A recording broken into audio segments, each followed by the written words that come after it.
നിങ്ങളുടെ ഫേവറേറ്റ് സീരിയലുകൾ ടിവിയിൽ വരുന്നതിന് മുൻപേ സൺ നെക്സ്റ്റ് ആപ്പിൽ കാണാം. ഇനി എല്ലാവർക്കും മുൻപേ കാണൂ. ഇപ്പോൾ തന്നെ സൺ നെക്സ്റ്റ് ആപ്പ് ഡൗൺലോഡ് ചെയ്ത് സബ്സ്ക്രൈബ് ചെയ്യൂ. അമ്മേ സൂക്ഷിച്ച്, വീൽ ചെയർ കൊണ്ടുവരാൻ പറയായിരുന്നു. വീൽ ചെയറോ? എന്തിനാടി?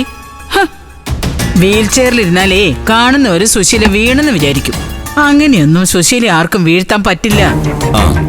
അല്ലെങ്കിലും കീടനാശിനി കഴിച്ചാലൊന്നും ആരും വീണു പോകത്തൊന്നുമില്ല, പ്രത്യേകിച്ച് മലയാളികളും. അല്ല, നമ്മൾ ഈ പച്ചക്കറികളിലും മത്സ്യത്തിലും ഒക്കെ അത്യാവശ്യം കീടനാശിനി ഉപയോഗിച്ച് ശീലമുള്ളവരാണല്ലോ. അതിന്റെ ഒരു പ്രതിരോധ ശേഷിയൊക്കെ ഉണ്ടാവും. പച്ചക്കറിക്ക് തളിക്കാൻ കൊണ്ടുവച്ചതേ ആഹാരത്തിൽ കലർത്തിയുള്ള കൂട്ടത്തിൽ നീയോ ഉണ്ടാവാതിരുന്ന കൊള്ളാം.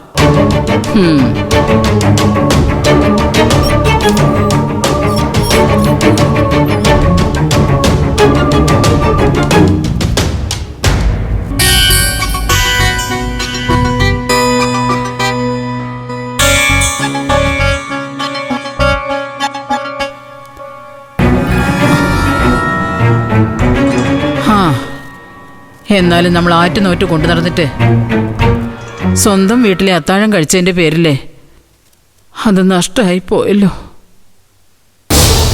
അത്താഴൊന്നും കഴിക്കുന്നതല്ലേ സുശീലേ? അതിനകത്ത് വിഷം കലർന്നത് എങ്ങനെയാണെന്ന് കണ്ടുപിടിക്കണം.